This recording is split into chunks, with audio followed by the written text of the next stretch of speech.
Bismillahirrahmanirrahim. Assalamualaikum warahmatullahi wabarakatuh. Perkenalkan, saya Maulidia Yupuspita dari Prodi Manajemen Dakwah, Fakultas Dakwah dan Komunikasi, Universitas Islam Negeri Sunan Ampel, Surabaya. Di sini saya akan menyampaikan analisis SWOT saya terhadap hasil observasi saya pada Pondok Pesantren Fathul Ulum, Gresik. Di sini saya akan memaparkan terlebih dahulu mengenai profil pondok pesantren. Nah, Pondok Pesantren Fathul Ulum ini adalah sebuah pondok pesantren yang berlokasi di Dusun Tegalrejo, Desa Raji Tengah, Kecamatan Sidayu, Kabupaten Gresik. Pondok pesantren ini didirikan oleh Bapak Amrullah Nuri Arif. Nah, sebelumnya pondok pesantren ini merupakan pondok pesantren yang bermula dari Pondok Pesantren Fathul Ulum yang berlokasi di Kediri. Pondok pesantren ini pernah beroperasi selama 5 tahun pada periode 2007 sampai 2012. Nah, langsung saja saya akan memaparkan hasil analisis SWOT saya. Nah, yang pertama yakni strength. Dari hasil wawancara saya kepada narasumber, pondok pesantren ini menerapkan pengajaran kitab-kitab dan Al-Quran. Kemudian dari pengajaran kitab-kitab dan Al-Quran tersebut, sanadnya jelas tersambung kepada Rasulullah Shallallahu Alaihi Wasallam karena lembaga ini, pondok pesantren ini merupakan pondok pesantren yang diturunkan secara turun-temurun. Nah, kemudian santri yang berada di pondok pesantren ini jumlahnya terbatas, sehingga menurut saya ini merupakan sebuah kekuatan bagi pondok pesantren karena santrinya dapat lebih mudah untuk memahami ilmu-ilmu yang diberikan oleh para pengajarnya. Kemudian beralih pada weakness, yakni kelemahan. Di sini setelah saya wawancara kepada narasumber, saya menemukan beberapa kelemahan pada pondok pesantren ini. Yaitu yang pertama, tempat pondok pesantren ini kurang strategis. Menurut saya, keberadaan pondok pesantren ini kurang diketahui oleh banyak orang karena lokasinya yang berada di dalam desa, sehingga kurang memadai bagi masyarakat luas untuk dapat mengetahui keberadaan pondok pesantren ini. Kemudian, pondok pesantren ini masih sangat tradisional sekali, sehingga belum tersentuh oleh arus digitalisasi. Nah, menurut saya ini merupakan dapat menjadi sebuah kelemahan bagi pondok pesantren ini. Kemudian, sarana prasarana yang tersedia sangat kurang memadai. Nah, dari hasil wawancara saya ini, dari narasumber mengatakan bahwa santri ini kadang berpindah ke pondok pesantren yang masih sanak family dari pondok pesantren Fathul Ulum ini untuk mendapatkan pengajaran.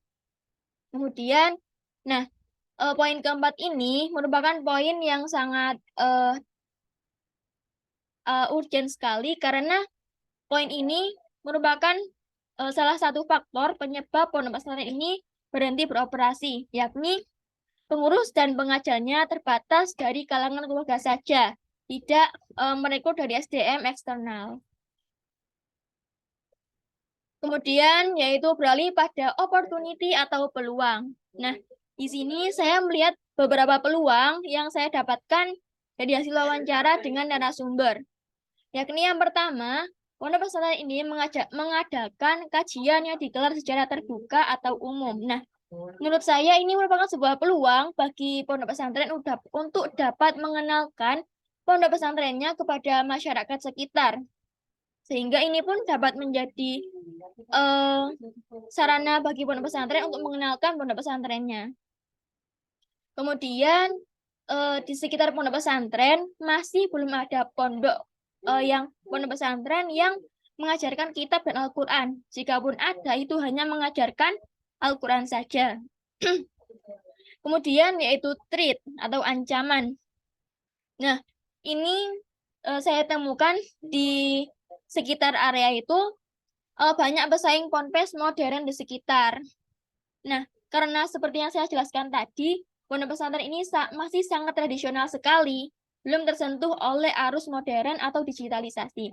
Sehingga pesaing ponpes yang sudah modern ini dapat menjadi sebuah ancaman bagi pondok pesantren ini jika tidak mampu bersaing dengan pondok pesantren yang sudah modern.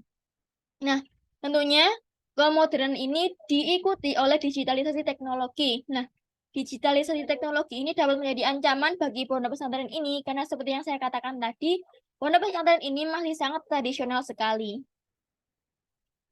Nah, kemudian dari beberapa yang analisis yang saya ungkapkan tadi, saya menawarkan solusi yang mungkin dapat saya tangkap dari beberapa permasalahan pada pondok pesantren ini. Yaitu yang pertama, SO, strength yang berhubungan dengan opportunity. Menurut saya, pondok pesantren harus lebih gencar lagi untuk mempromosikan ketika pondok pesantren itu mengadakan kajian. Nah, promosi itu dapat dilakukan melalui lisan ataupun memanfaatkan teknologi informasi digital, sehingga arah jangkauannya itu lebih luas lagi, bukan hanya masyarakat desa itu saja, namun dapat menggait lebih banyak jamaah. Kemudian WO, yakni weakness yang berhubungan dengan opportunity. Nah, berkaitan lagi dengan teknologi, yakni pondok pesantren dapat memanfaatkan kemajuan teknologi informasi untuk menjaring santri baru, sehingga santri yang dijangkau lebih luas lagi, bukan hanya dari daerah itu saja, namun juga dapat menjangkau seluruh Indonesia. Kemudian ST, yakni strength yang berhubungan dengan trait. Nah, menurut saya, pondok pesantren perlu meluaskan dan memperkuat ilmu yang dikaji dari pondok pesantren ini, sehingga mampu bersaing dengan pondok pesantren lain. Maksudnya apa? Sehingga ini dapat menjadi ciri khas bagi pondok pesantren itu, sehingga masyarakat itu tidak menemukan hal yang sama dari pondok pesantren ini di pondok pesantren yang lainnya. Kemudian WT, yakni weakness dan trait. Ini merupakan poin yang sangat urgent sekali untuk dapat dievaluasi bagi pengurus lembaga ini. Yakni yang pertama menurut saya perlunya